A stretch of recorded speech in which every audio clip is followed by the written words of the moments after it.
嗨，大家好，我是坦平叔。今天是2025年4月8号，这一期咱们继续胡聊是胡指挥，还有胡一进老师今天胡市尾盘有所反弹，全天这个指数尤其是沪指是窄幅震荡。截至收盘呢，沪指涨了 1.5%， 两市成交1.65万亿，比上一个交易日多了350亿。但是这个大资金是流出状态，流出747亿，3299只股票上涨，2047只下跌，还是看上去涨多跌少涨停的是127家，跌停的是168家。这么看，市场分化很严重。在尾盘呢，还有结束前20分钟，指数被国家队拉起来，所以造成涨幅最大的是上证50蓝筹股。这个管理层呵护股市意图非常明显。盘中这个央行以及中央汇金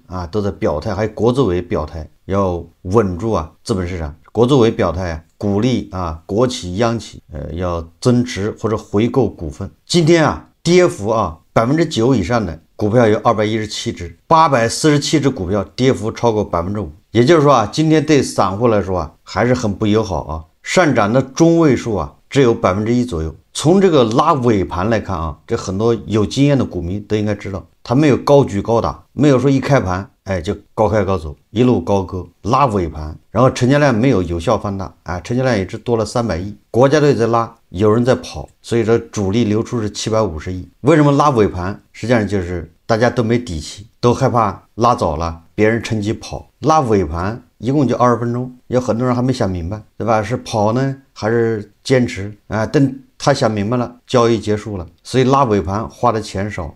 所以今天涨得多的都是那些中字头的所谓的蓝筹股大金融。由于这个个股两极分化，指数严重失真。根据统计现在价格低于2440点的，也就是现在的股价比2440点的时候股价还要低的，一共有2374家，也就是说2374只股票比2440点那个还要低。大家知道这意味着什么呢？只能说明指数失真。更多的这个金融消费者关心走，接下来怎么走呢？目前看由于这个成交量都在萎缩，昨天下跌和今天这个小幅反弹都没有什么量。大家记住了，以前像这种涨势都是2万亿成交量，成交量一放出来就说明有资金进来，大家比较看好，交投2万没有成交量就说明资金想出来，尤其是国家队进去救市都是趁你进来救市，人家赶紧跑路，就是资金都是采取观望，这个形势就不太好。所以现在应该说这个真正的资金人家是在观望，这个形态更像是下跌的中继，也就是调整根本就没有到位。那至于它什么时候到位，这个咱不清楚不是算命先生这本周还有3个交易日，恐怕还有一跌。这个由于特朗普昨天他已经放出风声要再加50%的关税。那看这个事情怎么演变。如果明天特朗普宣布，或者后天宣布再加关税，大家也懂什么意思。所以说作为金融消费者不要抱有幻想，对吧？你就像一个小舟在海里面，没有抗风险能力，随便一个浪过来你就翻船了。你说我驾驶技术多高，没有用。贸易战不是闹着玩的，我一直强调贸易战，对吧？你可以反击，对吧？你也可以热血沸腾，你也可以，对吧？解气，但是它对经济的伤害那是实实在在的，也需要人买单，对吧？先买单的是资本市场，后面就是工人，对吧？这个产业工人相关行业都要买单，最后是全民买单，对吧？ GDP 拖累了，所以先买单的是股民。为什么这么说你就看一看中美之间的每年的贸易数据，中美之间直接的贸易数据，还要看什么呢？还要看中国通过其他的国家间接的输送到美国的这个产品是多少。实际上特朗普对这些原产地是中国，或者是通过中国洗产地到达美国的这些，他都要围追堵截。这我一再强调这个关税特朗普是开了第一枪，后面一定有连锁反应，也就是各个经济体之间，各个经济组织之间很有可能互加关税。你看越南就已经对咱们的，对吧，一些钢材加了37%的关税，这俄罗斯早就不声不响的对我们的汽车加了57%的关税，对我们的家居的那些上面的零部件，对吧，加了60%关税，只是没有宣传而已。大家不知道，欧盟对吧？对咱们的新能源汽车加关税，后面会不会进一步再加？这都是要打个问号的。这个特朗普是打响第一枪，是连锁反应，后面一定还有更多的关税贸易战。总之啊，对咱们的这个出口都是非常不利的。你别想着把卖到美国，现在卖不过去的，对吧？你要把这一部分产能，你要转移到欧盟去，这个对欧盟来说，他也受不了。所以这个就考验咱们。那你说对我们的经济影响大还是不大？这个绝不是什么几句口号就能解决，对吧？这是对经济是实打实的影响。你要实打实的采取措施，把这部分产能怎么消化？你看胡适啊，本来就一身的病，就是他自身的他这种特质也没有办法支持他走个什么慢牛出来，何况再碰上这个贸易战，这一叠加，本来外贸是咱们的强项，对吧？咱们的 GDP 里面现在指着外贸能够得分，现在你这一块被限制了，那你说这个胡适还能好得了吗？不能靠一厢情愿。虽然说咱们的胡适啊不是什么经济的晴雨表，但是啊你经济不好，你希望胡适走牛，那就是叫水中月镜中花，那就叫一厢情愿，那就是一场梦啊。我们再退一步说啊，即便胡适走慢牛，那跟你赚钱那又是两件事。以这个美股为例啊，对吧？美股走的就是标准的慢牛，对吧？它已经牛了10几年。那最近这一段时间，这个下跌，这个回撤，或者叫走熊，技术性熊市，你随便怎么说啊。总之啊，是不是很多投资者这一年都白忙了？也就是说，你去年这个时候买的美股或者什么 ETF， 你恐怕现在都是赔钱的，不赚钱。连这个对吧？咱们一直说的啊，这管理的比较规范的、比较完善的、监管非常严厉的美股，对吧？走了10年慢牛的，投资起来都有可能是个坑，都不能保证你赚钱。你凭什么能在胡适赚钱呢？所以说胡适他即便以后走慢牛跟你赚钱，那也是两个概念。这个山东的山报啊报道说，92岁老股民一上午亏损近8万。4月7日 A 股清明节假期后开盘，早盘3大股指全线低开，有网友晒出92岁外婆一上午亏损近8万，但心态相当乐观，不以涨为喜，不以跌为悲，不管风吹浪打，胜似闲庭信步。这个心态还是不错的啊。关键他92岁了，有这种心态。问题是啊，这个老股民啊，他的退休金应该是稳定增长，也就是他投到股市这些钱，他涨了他跌了，恐怕不太影响他的生活，他每个月都固定的钱进账，所以他能放得开。这个凤凰网财经啊报道说，专家称此时可能是股民继续抓反转机会， A 股没有必要恐惧美国股市暴跌。这个专家指的是刘继鹏老师啊，他说中国政法大学教授、原商学院院长啊、资本金融研究院院长刘继鹏在直播中指出， A 股没有必要恐惧美国股市暴跌，因为美股是从4500点这个历史性高位，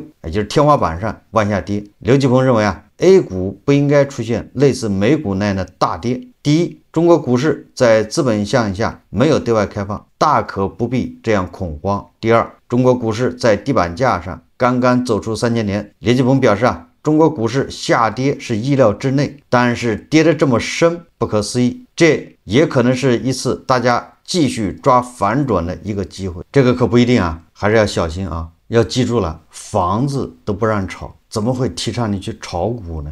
不要看宣传，宣传是让你做长线投资，做耐心资本，也就是让你买了不要动，对吧？都拿钱去买，买完之后不要动，不会提倡你去炒股票。我就不知道很多人他理解不了这一点，他连房子都不让你炒，是不是？房住不炒，为什么不让你炒房子呢？因为一旦房子涨势确立，房子一直涨，那它吸引了大量的资金，这就是为什么后来是不是开始对房地产下手？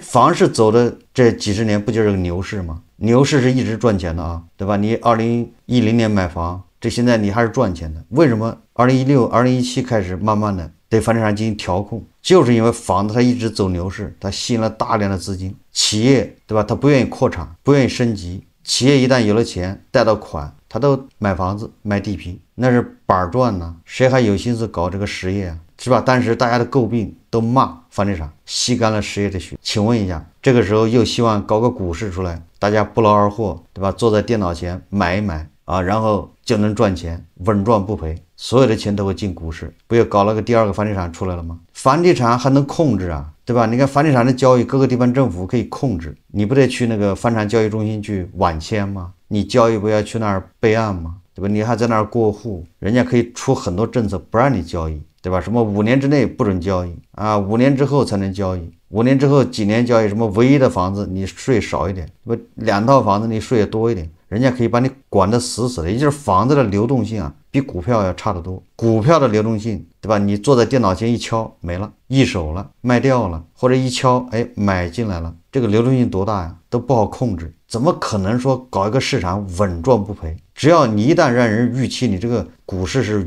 稳赚不赔啊，那你说它要吸引多少资金啊？多少人会加杠杆啊？你可以把实业里面所有的钱都吸干，跟房地产一样。所以我认为啊，就不可能会搞一个市场说稳赚不赔。从这一点上说啊，还想着在股市赚钱，那简直就是做梦。现在提倡的就是让你把钱，对吧，放到股市不要动，对吧？做长期资本，做耐心资本。你今天买什么川大智胜，明天买什么七个葫芦娃，这谁受得了啊？完了，这样你就可以不劳而获，你坐在那儿就能赚钱，然后就财富自由，比上班还赚钱。你想一想，这就是不可能的。如果这个成为可能，那就没必要对房地产下手。我们接下来再看一个评论，我昨天的这个胡适节目啊，下面出了一个评论，这个评论啊很有意思，这个是油管上有一个评论，真是看完之后啊，叫哭笑不得啊。他的评论这么说的，写的非常长啊。他说听书节目小3年了，也就是说一直在听啊。他是油管上的一个粉丝，他说从一开始觉得书说的很对，慢慢和历史进行对比，发现也并不是全对。这个也对啊，这个人非圣贤啊，孰能无过？他说他刚开始觉得我说都是对的，后来发现我说的不全对。那哪些不全对呢？他说书大概思路就是高风险都不要碰，要碰就能拿能承受的小部分资金碰低风险的。他说当然这样肯定不会血亏。就书说的这些低风险的，比如美元，近2年也是跌跌涨涨，2年了最高也是3.35，从没到过书说的3.8，这个就非常有意思啊。他前面说我说的不全对，后面举的例子呢，确实也很有意思啊。他说我推荐大家买美元，美元这2年是涨涨跌跌，美元这2年是涨涨跌跌啊，没毛病啊。我应该是去年9月份开始，大概那个前后吧，对吧？开始建议买美元。他说2年了最高也就3.35，就那个他说的大概是利息啊，他没说清楚啊，从没到过书说的3.8。首先啊，3.8这个数我是不会说的，我记得我在节目里不可能说3.8，对吧？我希望这个人呢，你能把它找出来，是我在哪一期节目里面我说到了3.8，我要说都是说4。这个美元的存款呢，对吧？有很多银行啊，在去年10月份、11月份都是4%的利息，有的还4.2%，对吧？江苏银行、南京银行，还有什么东亚银行嘛？他说啊，从没到过书说的3.8。书做节目的风格就是不推荐，或者只推荐没风险的，因为推荐就会错，不推荐那就永远不会错，这才是这3年书从来没被打脸的真实原因。还有，每当美元下跌的时候，书的节目就不提美元这回事了，但美元上涨的时候，书在节目里面肯定说。当然这些都是做节目的风格，这种风格虽然不能说对听众有多大好处，但至少没有什么坏处。特别是相较于那些激进又愚蠢的博主来说，听书3年节目，我对投资也做了个总结，只拿自己承担得起的资金进行投资，市场跌跌涨涨，无论长熊还是长牛，都要处变不惊。市场下跌时分批买入，市场上涨时分批卖出，只要做到这点，不说挣多少钱，至少赔钱的概率大大降低。还是那句话，投资有风险，只要能承担。就我看完了这个之后，就是有一种叫莫名的悲哀呀，叫悲凉这个